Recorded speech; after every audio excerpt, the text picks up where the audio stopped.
platform that coalesces a ton of the resources that we all compiled together. And it also brings together some of the lessons learned specifically around how to communicate about climate change.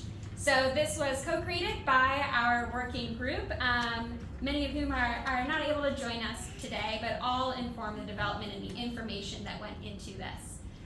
So this toolkit is designed to help faith leaders learn about severe weather impacts and identify future risks for their communities.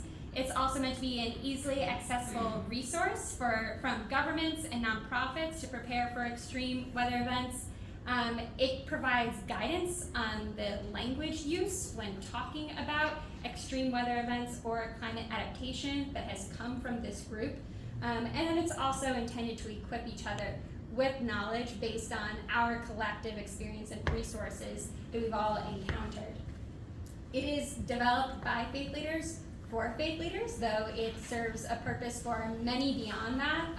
If you are in an organization or just want to share resources with your neighbors, this is something that you can utilize.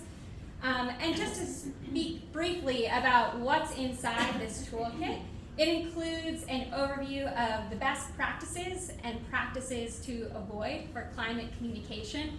So everything from, as we've heard today, leading with storytelling, leading with visuals, not using jargony words, but talking from the place of where people are coming from, not using divisive language, but calling in your neighbors, to things like, hey, maybe you don't start with using climate change. If that's a word that's going to turn people away, maybe take a different approach and then see how you can meet people. So we have an overview of some of these tips to better approach these conversations with your community, as well as an easy to download key talking points. So if you're looking for that quick guide to, hey, here are some of the issues we're facing and here's what we can do about it, we have downloadable resources for that, as well as a glossary of terms that are meant to be more accessible versions of a lot of this terminology that gets thrown around.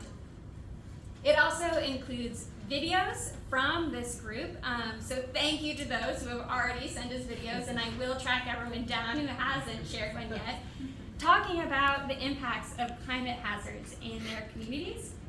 One, to share the stories, but also to be an example of how you can talk about it in your community, as well as examples, case studies of collaborations between different faith organizations in other places, or partnerships between faith organizations and nonprofits for climate adaptation work, resources for disaster preparedness, as well as multi-faith resources that touch across the wide gamut of issues that intersect climate adaptation.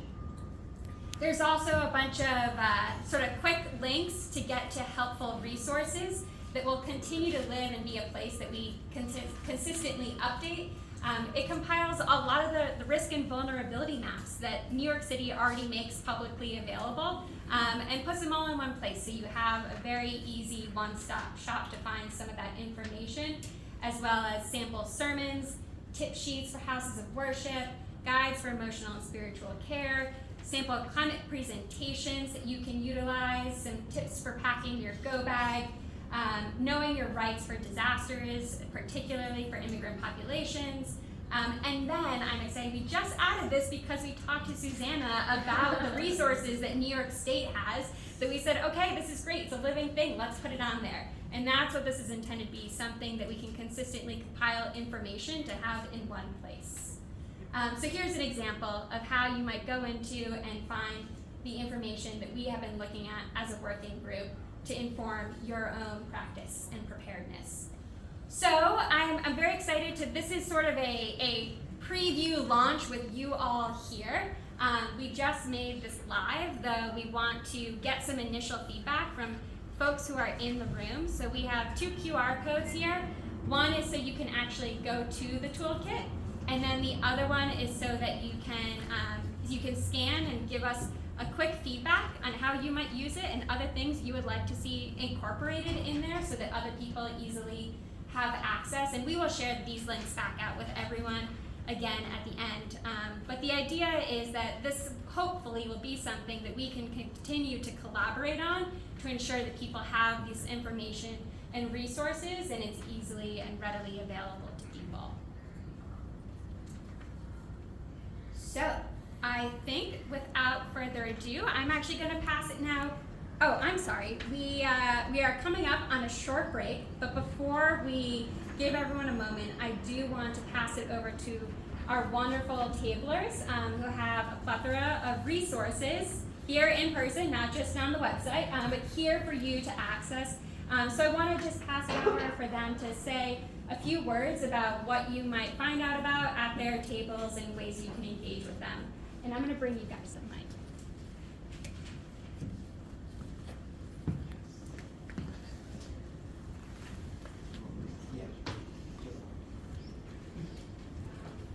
Hi everyone. I'm not sure if you can hear me. My name is Johanna Lawton. I'm the program manager here at the Center for New York City Neighborhoods. And our outreach program is to reach out throughout all New York City, let people know that our organization exists, how to access our information and resources. My information includes not limited to helping those that may be at risk of having a mortgage, a fall behind on mortgage, if they need help with estate planning, and especially in this climate, other resiliency efforts. We do have programs readily available, and we're looking forward. Sorry, Jovan, can you put the microphone? Can anybody hear me now? Yep. Yes. Sorry about that. Terrible mics. Just a quick recap. My name is Jovan. I'm the Help Desk Program Manager here at the Center for New York City Neighborhoods. Our outreach program is called the Home Help Desk. We're a one-stop shop of trust information. So those throughout New York City, if they're not sure where to go, who they trust, who to speak to, we can connect them to resources if it's not Real Build by Design, or if it's NIDIS, or any of our legal or housing counselors. We want to make sure that homeowners in New York City residents just are aware of their rights, their options, and know that they're not alone when they're facing tough hardships. So we're looking forward to connecting with everyone here and inviting you to upcoming events. Thank you. Sorry, Jovan, can you just say 1 minute on the newest resource, which is brand new in New York City that you're talking about? Absolutely. So a program we're pushing at this moment is called the Resilient Retrofits. And the Resilient Retrofits is to help address homeowners that have been impacted with ongoing flooding within their property. So to combat that hardship, we are providing construction services as well as financial services to help address those. And the way the program supports is by providing construction measures to make sure that your property is resilient and that it stays equipped and structurally supported to make sure that the next rainfall that happens is that your property is not impacted by flooding. In addition to that, it also has an energy efficiency component to also address ongoing utility bills and other hardships like insulation, improving windows, doors, and etc. And also, we can also help you get into the program today. So we do have resources and information available at our desk. And it's up to $50,000? It's up to $50,000, yes. It's up to $50,000 to address those repairs. So we would love to share more with you, and we have information, including giveaways. So please stop by us, and we would love to connect with everyone here to the best of our ability. And also, if you don't see me, and my colleague here, Shaq, to also engage with everyone here. So thanks for the opportunity. I just want to, sorry, I'm also with the center. I just want to add that this is a loan product, but 50% of the loan is forgivable. Also 50% of the repair measures have to be for resiliency upgrades, such as sump pumps, flood vents, a few other things. I'm not a contractor, so I'm not fully aware of the scope, but they do help make your home more flood resiliency. We also do roof repairs, and the roofing is also to prevent wind damage and flooding from severe climate events. But this is limited to residential, so 1 to 4 family residential homes. So what about if there is a house of worship within the community? So how does that apply to house of worship? It doesn't. See that? Yeah, it doesn't apply to houses of worship.